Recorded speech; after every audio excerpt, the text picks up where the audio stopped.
Бисмиллахир-рахманир-рахим. Хикмет Қожа Ахмет Яссауи. Шүбәсіз біліңдер, бұл дүние барша халықтан өтеді. Иланбаған малына бір күн қолдан кетеді. Атана қарындас қайда кетті пікір қыл.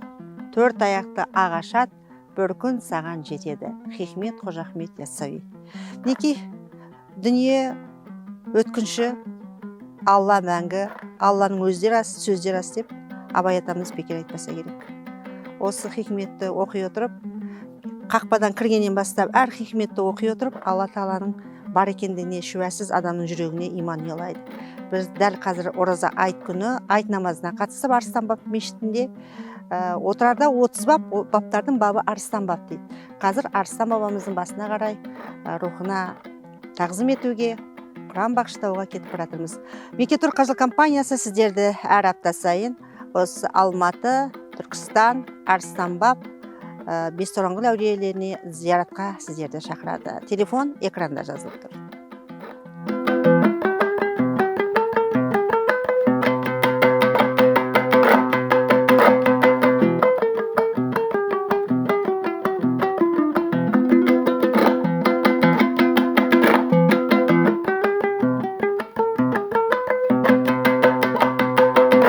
Ал енді күтпеген жерден Алланың қалауымен ораза айтта сіздің мынау Арыстан баб кітапханасына келіп қалдық. Бұл кітапхананың негізі қалай құрылған, қандай құжаттар сақталған? Бисмиллахир-рахманир-рахим. Біріншіден бүкіл әлемдерді жоқтан бар қылған Алла Тағалаға сансыз мақтау мадақтар болсын, пайғамбарымызға Алланың игілігі, сәлемі, салауаты болсын. Мына келгендеріңізге рахмет. Айт мейрамы барша елімізге құт берекелі болсын. Менің аты жөнім Сұлтанқұлов Мақсат Бестемірұлы. Осы жерде 2011 жылы май айынан бері қызмет жасаймыз. Сол әрі молда, әрі гид дегендей, сол шама келгенше орысша қазақша айтып түсіндіріп отырамыз. Бұл жердің құрылу тарихы сол 2000 жылдары бұрынғы әкім Бердібек Сапарбаев көкеміз оңтүстік Қазақстан облысы болып тұрғанда, сонда әкім болған. Сонда осы қонақ үйді, осы кітапхананың барлығын осы үлкен бір комплексті ашқан, салдырған. Үкіметтің несінде әрине қаржысына. Ашудағы себеп сол 2000 жылы Түркістан қаласының 1,5 мың жылдығын атап өтетін боп, сонда осыны салған. Сонда ол жаққа келген қонақтар осы жаққа да келеді деп, осыны сол біздің білуімізше жаңылмасақ сол 11 айда бітірді деп айтылады. Сонда осы жерге сол бұрынғы кітапханадан кітаптар, кейіннен сыйлықтар, сол жаңа Алматы, Астана, Шымкент, Қарағанды, Павлодар, Семей деген сияқты Құран кітаптарымыз бар. Мысырдан, Меккеден әкелінген. Бұрынғы ата-бабалар молда болған сіздердің ұрпақтардың берген кітаптары бар мұнда. Көне кітаптар. Көне кітаптар 100 жылдан асқан, 130-120 жыл. Кейбіреуін арнайы сыйлыққа келген, сол парсы, шағатай, араб тілдерінде әкелген. Бұл жерде сол 80-90% заттар сыйлықтар. Суреттер бар, кітаптар бар, жаңағы барлығы сыйлық. Сол келген қонақтарға, жалпы зияратшыларға сол зияраттың тәртібін, сол бабаның бір-екі ауыз тарихын, дұға етудің жолдарын айтып отырамыз. Сондай несі бар. Бұл жерде отырар төбе деген бар. Тарихтан білесіздер, онда бұрын Шыңғыс хан мен Қайыр ханның Алтай шайқасқан жері. Сол жерде үлкен кітапхана болған. Орта Азия бойынша Константинопольдан кейінгі екінші кітапхана болған. Бірақ оны ешкім таппай жатыр. Ол соның астында көміліп қалды ма, или алып кетті ма, өрте жіберді ма, тығып қойды ма, ол әзір беймәлім. Бір Аллаға ғана аян. Ол енді табылса үлкен бір сенсация болады деген үміттеміз. Онда небір ғалым ғұламалардың, тарихшылардың қаншама біз білмейтін еңбектері бар. Ол шықса енді әрине бәріміз қуанамыз. Сондай бай тарихымыз бар. Арыстан баб бабамыз бар, отырар төбеміз бар. Бұл өлкеден, отырардың топырағынан кім шыққан? Бірінші, екінші Аристотель, Әбу Насыр Әл-Фараби, мұнда суреті тұр. Осы мынау дарияның ар жағында Оқсыз деген жер бар. Сол кісі туылған бұл жерде. Мынау әнұранның авторы Король вальсі дейді, Шәмші Қалдаяқов ағамыз дүниеге келген. Көпен Әмірбеков, Мұхтар Шахан, Мұхтар Әлиев, Шаншар театры барлығы осы біздің топырақтан шыққан кісілер. Сондай отырар ұлылардың отаны деген неміз бар, жазуымыз бар кіреберісте. Соның барлығын елге, халыққа шамамыз келгенше айтып отырамыз. Бұл жан жақтан келеді, Қазақстанның түкпір-түкпірінен, алыс жақын шетелдерден келеді. Сосын бұл жерде осынау орынбасар қонақ үйінде қызмет атқарамыз. Бізде сондай келушілерге заманауи үлгіде толық жағдайлар жасалған. мына люкс бөлмелері бар. Бөлмесі 10 000 теңгеден 3 адам, 4 адам жатады. VIP комнаталар бар, бірнеше, 3-4. Жаңағы душ, туалеті, телевизоры, кондеры деген сияқты. Осын адамдар ниет құрбан шалып жатады. Бұл жерде сол қасапшы, қасап, жаңағы молда, повар дейме, аспаз. Осын қойлары болады, жыл 12 ай тәулік бойы қызмет жасалады. Дегенше әр адамның өзінің орны бар, жаңағы өзінің қызметін біледі дегендей. Сөйтіп сондай Аллаға құлшылық, халыққа қызмет деп сондай жасап жатқан құлшылығымыз, қызметіміз бар. Шама келгенше айтып отырамыз. Осы жаңа ғана сіздердің алдарыңызда Астана жақтан бір қазақ, 3 орыс кісі келіп кетті. Бірінші келулер екен, соны айтып, орысшалап түсіндіріп, айтып жібердік. Шетелден де келеді бұл жерде переводчиктарменен. 2017 жыл экспода қай жақтан келді құдай-ау? 3-4 машина болып, неден келді? Америка, Германия, Россия, Қазақстан экспо болды ғой бізде. Сонда келіп переводчигі Алексей деген орыс кісі екен. Мен орысша айттым, ол ағылшынша переводтап, бір где-то 20 минутта осы жерде гид болған жағдайымыз бар. Сондай мынау Бельгиядан келді, Қытайдан келіп жатыр, Россиядан, Уфадан, Қырғызстан, Өзбекстан болса да, сондай кісілерге біз шама келгенше жағдай жасаймыз. Келеді кісілер, сол құрбан шалады, біреулер Алладан перзент сұрап, перзент тілеп келеді, денсаулық сұрап келеді. Біз сол Алладан сұраңыздар, әулиеден, бабадан, әруақтан сұрамай Алладан сұрап, бұл кісілердің құрметіне деп Құран оқып, дұға қылыңдар, сауап бағыштаңдар деп айтып отырамыз. Енді Құранда аят бар ғой, «Ияка нағбуду ва ияка настағин» дейді. Я Алла, өзіңе ғана құлшылық етемін, өзіңнен ғана жәрдем, көмек сұраймын деген жаңағы Құранда аят бар. Сосын кейін хадисте пайғамбарымыз саллаллаху алейхи вассалам айтқандай, мазарға, қабірстанға барып тұрыңыздар, аралап зиярат етіп тұрыңыздар, ол сіздерге ақыретті еске салады деген хадис бар. Сосын бізде қазақта керемет бір мақал бар, 40-тың бірі Қыдыр, 1000-ның бірі уәли дейді. Қанша мыңдаған адам келеді, бірнеше мың адам келеді. Келген адамдардың барлығы жақсы ниетпен, жақсы оймен келеді. Шипа тілеп келеді, перзент тілеп келеді, жолының ашылған, кәсібін алға басқан, Құдайға шүкір деп келеді, құрбандығын шалады, намазын оқиды, садақасын береді, біреу Құдай тамағын жасайды, дұға қылады, тасбих тартады, насихат тыңдайды дегендей, мынау орысша айтқанда сондай бір атмосфера, сондай бір аура деп жатады, сондай жер.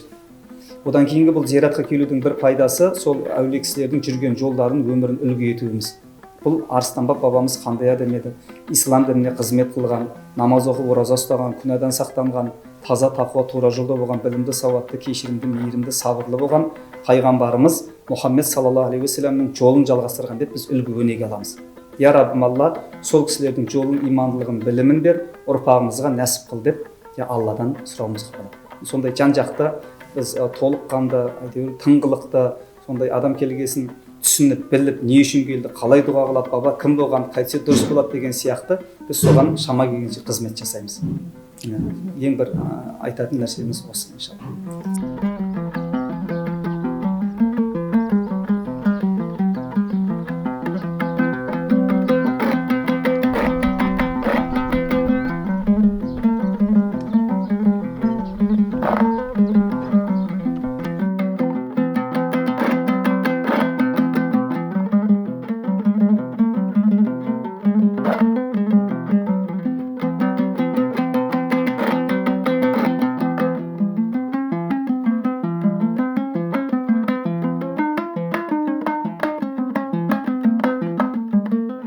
Құрметті көрермендер, мінекей кешкілік бүгінгі ораза айт Арыстанбап, яғни Арыстанбап елінде өтіп жатыр. Мәңгілікке мекен тепкен жері Арыстанбаптың жанында Бекет ата мешіті бар. Бекет ата мешіт деп айта берем ғой енді. Әбден біз Бекет атаны насихаттап үйреніп қалғанбыз. Бекет атаның атындағы қонақ үй. Осы қонақ үйде азаннан кешке шейін мен осы дастарханнан бүгіндікке тұрған жоқпын десем артық айтқандық болмас. Ал кешкілік мына үлкен қонақтармен, Алматыдан келген қонақтармен жүздесіп жатырмыз. Айттарыңыз құтты болсын. Айтшылап келіп жатсыздар ғой енді бір жағынан зиярат қылып. Аты жөніңіз кім, көңіл күйіңіз қалай? Жақсы, шүкір, рахмет. Ассалаумағалейкум, бәріңе де. Атым Кенжеғали. Негізі осы Қызылорда облысының тумасымын. Қазірде бір 30 жылдан аса Алматыда тұрып отырмын. Осылай жылына бір рет, екі рет келіп тұрамыз, зиярат жасап. Көбінде осы Бөкеңнің осы қонақ үйінде тоқтаймыз. Бекет ата қонақ үйіне. Бекет ата Бөкең жасаған өте жақсы күтіп алады. Бөкеңе көп-көп рахмет. өзімізді бір жақсы сезінеміз. Сөйтіп жылда келіп тұрамыз ғой енді осы жерге. Ораза біткен сайын келесіз бе әлде осы жерге келгенде қандай бір әсер болады өзіңізде, өміріңізде бір рухани демалыс па әлде? Иә, солай ғой. Бір жаныңа кішкене бір тишіп табасың ғой. Енді дәл Меккеге барғандай болмайсың әрине, бірақ соның өзіне де бір рахаттанып қаласың ғой, өздеріңіз сияқты кісілермен кездесіп. Пікір алмасып, ораза ұстадыңыз ба? Иә. Оразаңыз қабыл болсын. Ал енді шай ішу басталды ғой, тамақ ішу басталды кешке шейін. Осы қонақ үйдің өзі жалпы ішкі безендірулері қандай сіздің көңіліңізде? Жақсы жасалған ғой. Тек қана мен емес, менің жолдастарым, жаңа орғанда Бақытжан бар, санаторийдің директоры. Солар келеді, бүкіл емделушілермен. Сол кісі таныстырған. Бөкеңе барасыңдар ғой деп. Бөкең всегда күтіп алады, сондаймыз. Өз үйімізге келгенде келіп демалып, әрі қарай елге барамыз, ауылымызға барып қайтамыз, әке-шешеміздің басына барамыз. Сондай бір миссия ғой енді. Адам өзі жануарларда, пілдерде сол ата-басын іздеп сүйеді екен ғой, ыңғайсыз адамбыз ғой. Сәлем беріп, туған туысқандарға құтты болсын айтып, қайырлы болсын айтып, сондай мақсатпен шыққанбыз. Бір тойымыз бар өткізетін, бір қызымыз отамыз деп отырмыз, құдай қаласа ертең. Ана жағынан Қызыл жаққа барып, сол тоже зиярат жасап, көңіл айтатын жерлер бар еді. Соған байланысып келе жатырмыз. Бүгін таңертең шыққанбыз. Көріппен шықтыңыздар ма? Иә, көріппен демалып. Қабыл болсын. Ендеше құрметті көрермендер, көріп отырсыздар, аста төк дастархан, асылған ет, пісірілген тоқаштар, бауырсақ дәмді, тәтті, оңтүстіктің тәттілері, барлығы осы Бекет ата қонақ үйінің де ақ дастархан басында сіздердің емін-еркін, емен-жарқын әңгімелесіп, рухани бір-бірлеріңізбен пікір алмасып, демалуларыңызда толық мүмкіншілік бар. Ендеше бұл Бекет ата қонақ үйіне келген арманда, келмеген арманда.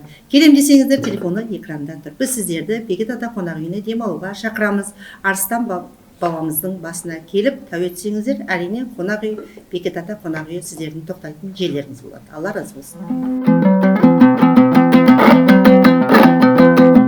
Арыстан бабамыздың мынау мешіттің жанында орналасқан Пір Бекет ата атындағы қонақ үй болды.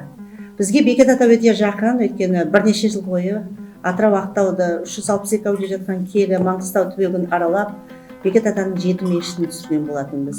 Міне содан бері Алла кездейсоқ қылмайды бар нәрсені, бір-біріне ұйқастырып қояды. Осы жерге келіп біз құрметті қонақ болып отырмыз.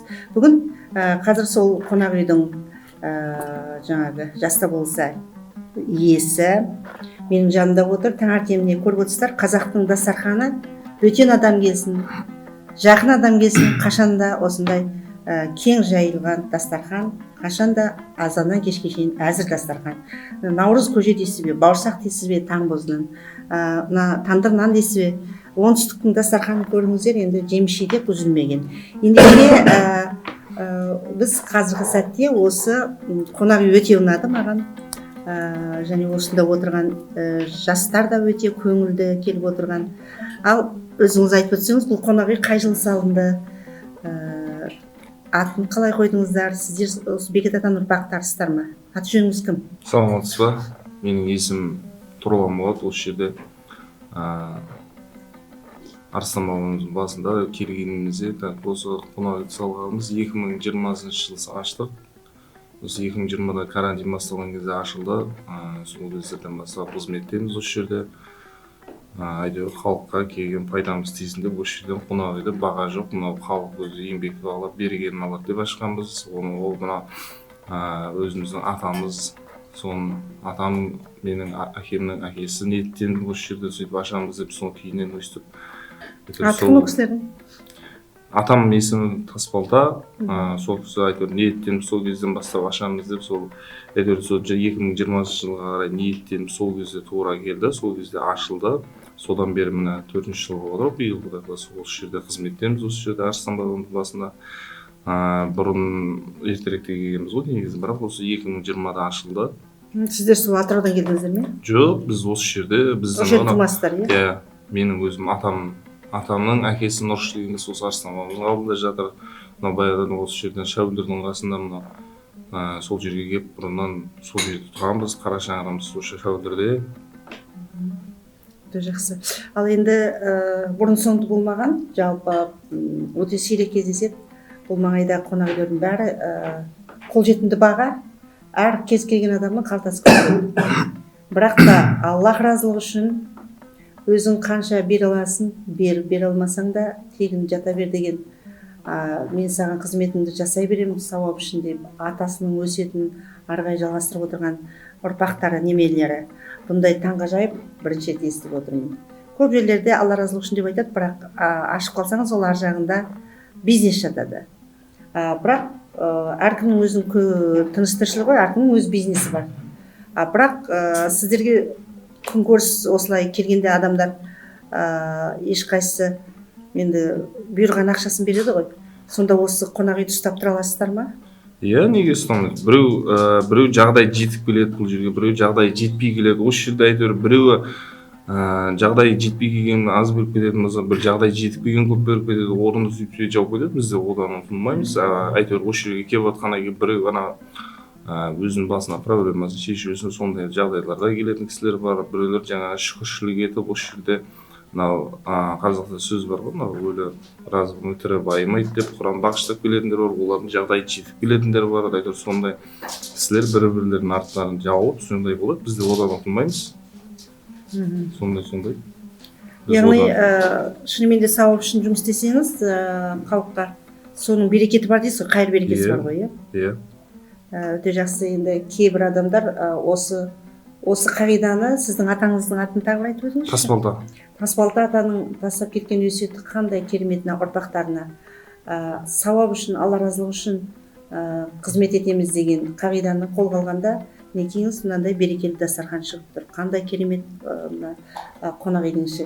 Ендеше құрметті көрермендер, біз сіздерді Арыстан бабқа келген кезде осы Бекет ата қонақ үйіне келіп қоныстануларыңызды сұраймыз. Ішіндегі барлық жағдайлар жасалған, жылы су, теледидар, қонақ жайлы, кіріп келгенде адамның көңіл күйі көтеріледі, дәмді ас, керемет қызмет ететін мынандайлар осы бозбала жастар маңайларыңызда, алдарыңызда. Телефоны экранда жазылады. Біз сіздерді осы қонақ үйге келіп тоқтауларыңызды сұраймыз. Алла разы болсын. Қазір осында келген қонақтардың пікірлерін тыңдайық. Арыстан бабамыздың басына намазға келеміз, таңертең осы жерге келіп бәріміз дәм татып, Құранның ішінде кетейін деп келіп отқан жағдайымыз бар. Осы барлықтарың ниеттеріңіз қабыл, ағаттарыңыз асыл болсын. Сіздер тегін сайын осындай қонақтардың көбісі енді қазақтар тегін десе мүлдемге тегін жатып, алғыс айтпай кететін адамдар ғой ма, әлде риза болған барлық адамдар? Жоқ, көп адам келеді ғой. Мысалы сұрайсың, бағасы қанша қонақ үйдің деген сияқты сұрақтар болады. Сол Астанада жан-жақтан сосын ойлап орада баға жоқ, әйтеуір барғаннан кейін өздеріңіз ниет қылып құрбан шаласыздар, шалмасаңдар әйтеуір ниет қылып бердік барғаннан кейін. Бағыңды бересің. Оларда бөлмеде бәлен деген ақша жоқ. Сөйтсе суретін жіберіңіздерші деген сияқты әңгімелер болады ғой. Ол нағып тегін. Қонақ үйлер мысалы былай қарап тұрсаңыз тегін нәрсе жоқ қой. 20 мың, 30 мың, 100 мың, миллионға дейін қонақ үйлер бар. Сізда тегін дегенге бәрі шамалы не қылып қалады. Burada баға қою деген жоқ. Әйтеуір келген адам әйтеуір бұйырған келіп жатқан адам. Сіз жаңа осы өсиет айтып кеткен атаның ұрпағысыз ба, әлде осы жердің туысқанысыз ба? Баласы. Біздің папамыз ғой бірінші. Сіздің папаңыз, осы қонақ үйдің иесі осы сіздің әкеңіз ғой, сіз? Қазір сол ұрпақ, сіз оның баласысыз. Жаңа Тастемір атаның, Тасбалта атаның немересісіз. Қандай тамаша. Бізбен жаңа сөйлесіп отырмыз. Сіздің аты жөніңіз кім? Есімім Қанат менің. Қанат. Бекет ата ұрпақтары боласыздар ғой сонда сіздер. Адамның басы Алланың доғы дейді. Қаяқтан дәмсіз бұйырса, сол жерге сөзіміз ғой, темір деген станция ауылда туып өскенбіз. Осы жерден дәмсіз бұйырады, осы жерге осындай ініміз азамат, өз діни оқыған, діни сауаты бар. Онда бейбарыс қонақ үйінің егесі бұл, осы жерге келіп басы соны жайғасты да соны халықтың қазір заманауи кепкі бұрын осы жерде мысалы бұндай нәрселер болмаған келген адам бұрын бір ата болып еді ғой, шырақшы. Шырақшы, кішкентай иә. жаңағы. 2 Папа миллион өледі. заманауи еліміз өркендеп жатыр. Соған лайықты әйтеуір салынған нәрселер әйтеуір халыққа қызмет қылып елдің сауабын алып жүрген жағдайлар бар бұрынлеріміздің әйтеуір. Бүгінгі ыстық бауырсақты жеп отырған жас жігіттер қалайсыздар? Таңертең намазға қатысыңдар ма сіздер? Бер жағында отырған. Қатыстым, намазға қатыстық бүгін. Адам жақсы жиналды намазда. Бүгінгі баршаңызда оразаларыңыз бітіп, айт намаздарыңызды құттықтаймын. Осындай тәніміз жақсылықтар бұйырсын деймін. Енді сіздер кеш батқанша осылай айшылайсыз ба? Нешеге кіресіздер? Енді Үйленген жоқ қой енді. Осы жерде мысалы Сіздер қонақ үйде ғой біледі екенсіздер. Жаңа сіздер бейбастық орын дедіңіздер. ағайынмы? Біз ағайынды 4 жігітпіз. Жаңағы Тасбалта деген кісінің балаларымыз. Үлкеніміз Қанат, одан кейін осы құдай негізі Болат, одан кейін менен кейін Асқат деген бар. Бұл жігіттер, бұл жаңағы барлық кіші жүздің туысқандарымыз, ағайындарымыз. Талапты деген ауылда Келесі тұрады. ауылда тұрады. Барлығымыздың ата бабамыз осы жерде жатыр ғой, осы бабаның мазарда. Екі айтта келіп, айт намазы қалып шыққанын, сол енді бұл мереке ғой, рухани мереке, сондай базараттардың басына ата бабаларына барып құран бағыштайды. Сол ауырлап келіп, ағайын болғасын, үйге келіп, айтта жеп жатыр. Атыңыз кім сіз? Азамат. Фамилияңыз? Нұрыш Азамат Тасбалталы. Сіз діни біліміңіз бар, иә? Иә, медреседе оқығанмын. Жақсы, онда қабыл болсын. Сіздің қандай тілегіңіз бар? Тілек жейсіз ба? Иә, қандай өзіңіз ыстық бауырсақ Біріншіден мынау ораза айттың берекесі құтты болсын баршамызға, еліміз аман, жұртымыз тыныш болсын. Екіншіден мынау елімізде болып жатқан жаңа табиғи апаттан баршамызды Алла тағала мойымай жасымай алып кетуді нәсіп етсін. Сол жақтағы жаңағы туған туысқандарымыз, жаңағы қандас бауырларымыз аман болсын. Жоғалған малдар түгелденіп, сол бір Алла соларға жәрдем болсын дейміз. Ал өзімізге, отбасымызға бақыт тілейміз. Бірінші барлық денсаулығымыз мықты болсын, осындай айттан айтқа жетіп, мерекелеп жүре берейік. Сіз ораза ұстадыңыз ба бейді? Иә, ораза ұстадым. Қанша жыл болды ораза ұстағаныңызға? Ораза ұстап, мен қатарынан ұстап келе жатқанмын. Негізінде 1 жыл армияда болғаннан кейін ол жақта ұстаппайды, одан кейін дальше ұстап келе жатырмын. Осы қонақ үй сіздің немереңіздікі қонақ үй ме әлде? Балам үйі. Балаңыздікі? Балам немерем бірге ғой. Қанша бала өсірдіңіз? Дүниеге қанша ұрпақ келдіңіз? Қай жердің тумасысыз? Осы Отырар ауданының тумасымын. Құдайдың берген 7 перзентім тудым. 2 рет егіз, бір ұл бір қыздан 7 перзентім бар. Немерелерім, шөберелерім бар. Қайсы үнемі осы қонақ үйде келіп демалып жүресіз бе әлде өзіңіз бөлек үйіңіз бар ма? Жоқ, өзім үйім бар, отаным бар. Шақырса келем. Бұлайымша жас емеспін ғой, жүгіріп кете салатын. Шақырып, машинамен жүріп әкеліп жатса келем. Сізді құрметтеп әкеледі осында, иә? Қандай тілек айтар едіңіз? Не тілегім, бәрің айттан айтқан мана сен жете беріңдер. Құда қаласа өсіп өніп әрқайсың немере шөбере сүйе беріңдермен қосап. Көргендерің той болсын, Құдайдың берген жасын жасай беріңдер. Көргендеріңізге қызығушылық болсын. Менің жолымды беріп, мен қосап немере шөбере сүйе беріңдер. Әмин айтқаныңыз келсін. Атыңызды айтып кетіңізші? Атым Қалипа. Қалипа кім қызы? Әбу қызы. Жақсы. Ал жаныңызда отырған Бұл менің қайнағамның қызы. Қанат айтам деп отырсыз. Менің қолымда өскен бұлар. Бұл менің қызым есебі. Қайнағамыздың әруағын сыйлап, қызым деп батамай қайын сіңліміз дейміз, әйтпесе өзім қолымда өскен, өзім қызым. Сіз қайнағаларыңыздың аттарын атамайсыз, иә? Атамаймыз, көке дейміз. Бәріне ат қойып қойғансыз ба сонда? Бұның атын өзі айтар, Жұлдыз деймін. Шолпан оның атын. Бұл кісінің атын атамайсыз, иә? Қайын сіңліміз. Барлықтарын ешқайсының өзінің аттарын ауыстырып қойғанса, барлықтарын? Жоқ, кейінгілерін атадым ғой, алғашқыларын Жұлдыз, Боташ деп. Мырзаға, Төрежан. Мыналардың әкесін Төрежан дедім. Арыспайдың әкесін Мырзаға дедім. Бұл кішкентай кезіңізде өзіңіздің ата анаңыз солай тәрбиеледі ғой, иә? Барған жеріңізде аттарын ауыстырып айтасыз деп. Біздің өзіміздің мына қазақтың бұрыннан салты сол еді ғой. Үлкен алдын кесіп өтпе. Анау саған ұрсып атса, кешіріңіз деп айта сал деп енді ғой. Қойшай, кетшай дейтін қазіргі жастар. Сосын мұндай бабаға келгенде жалаңбас жүрмеңдер, орамал тартып жүріңдер дейтін. Сол тәрбиемен өскенбіз ғой біз енді. Сол тәрбиеден сізге қандай бір пайда болды ма, әлде? Енді Құдайға шүкір. 78-іне келіп отырмын. Немере сүйіп отырмын, соның бәрін рахмет айналайын, бала шағаң рахатын көр деп талай адам бата берген, соның батасының арқасы деп ойлаймын енді өзім. Яғни батамен жүру керек адам, батамен. Енді ақыр сөйлетіп қалма, аяқтап тастаса, қазіргі жастарымда шашын жайып жүргеніне өте қапамын. Жалма ауыз деп ұрсам да отырамын. Бізде бұрын, біз жас кезімізде, кішілі кезімізде, бай өлген әйелдер екі бүйірін таянып, шашын жай жіберіп жылайтын. Ол дәстүр, иә? Дәстүр.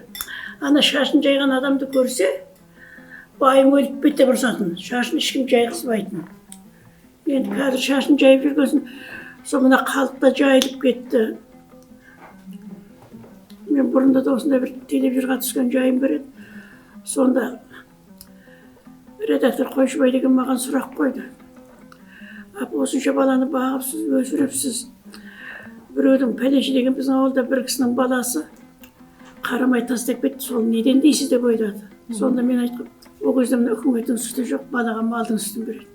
Малдың сүтін бергесін балалар малша жайылып кетті ғой деген.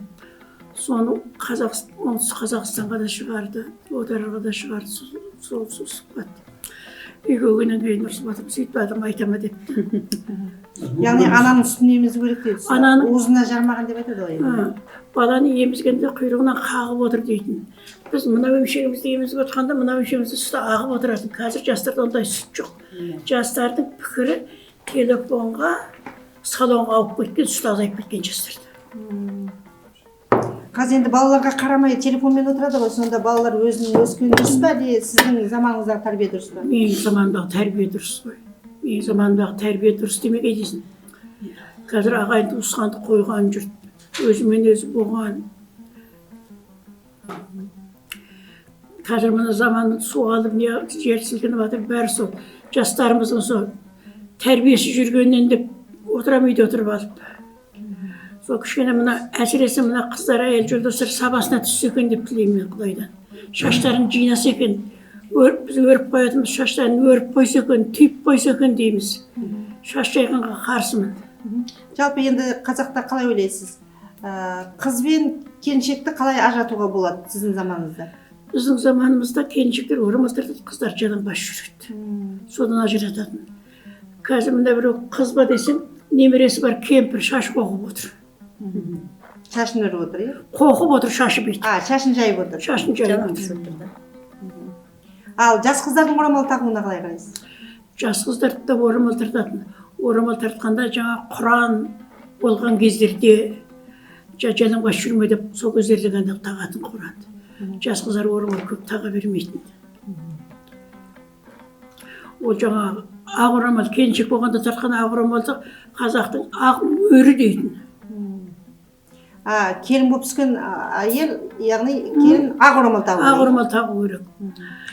Мына көршілес Қырғыз мемлекетімен жегі жетеді, бардық. Мен өзім көк көйлек киіп бардым. Сонда маған құдағиым көйлегіңді шеш деді. Басқа көйлек ки деді. Оларда бәрі қызыл орамал тағады. Шлейбіз ұстап жалаңбас жүре берген жоқ аяқта. Сосын бәрі қызыл көйлек киеді, кемпірде, жаста. Ол жаңа бай өлген, баласы өлгенге кейін әйелдер киеді екен көкті аяқта. Біз жақта керісінше қара киеді, иә? Қара киеді, көк киеді біз жақта. Қара киеді де, сосын шашын жаю керек, иә? Қазір қара жамылған жоқ, су тасқын болып жүрді бәрі далада. Осындай не болған, тәжірибе болған. Мінекей бүгінгі күні бізге үлкен қуаныш. Ахлибайт Төлегетай баба атындағы үлкен орталық, шығыс және халықтық емшілік қайырымдылық академиясының жеке қоры, қайырымдылық орталығы бізге тарихи жерлерге сауапты сапар, әулиелерге зиярат етуге сертификат беріп жатыр. Ал Мұратбек қажы жақында ғана Омар қажылықтан келді, қажылығыңыз қабыл болсын.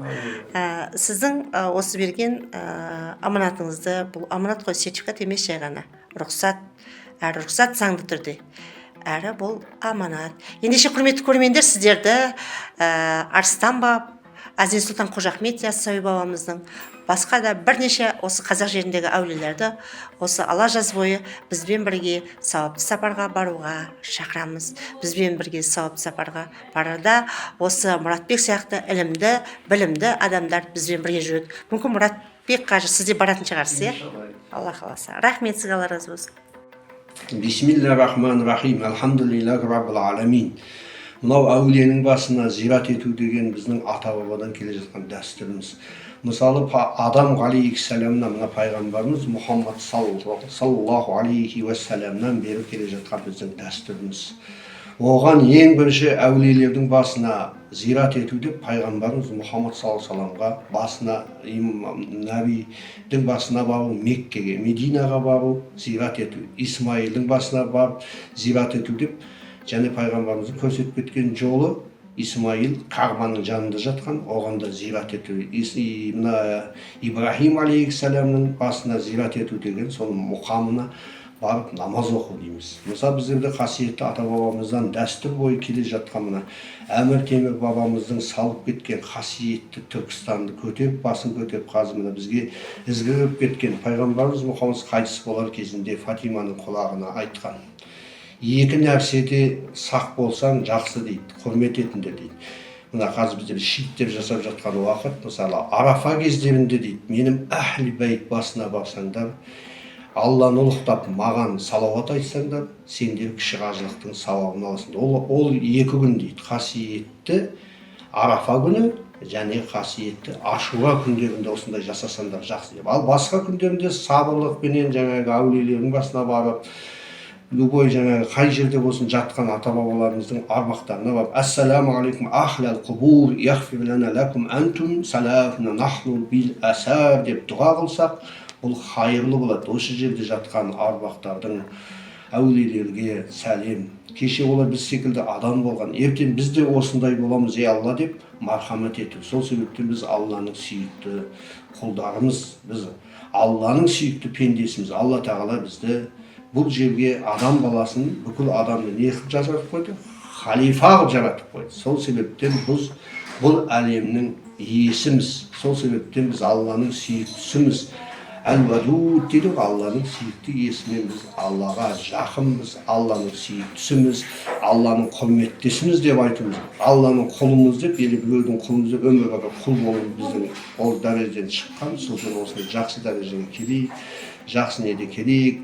Біздің қасиетті мына қазақ жерінде өте көптеген әулиелер бар. Зират етіп, басқа да үлкен бұлақтар бар, үлкен көл сай секілді қасиетті жерлеріміз бар. Соларды зират етсек, соларды танысақ өте жақсы болады.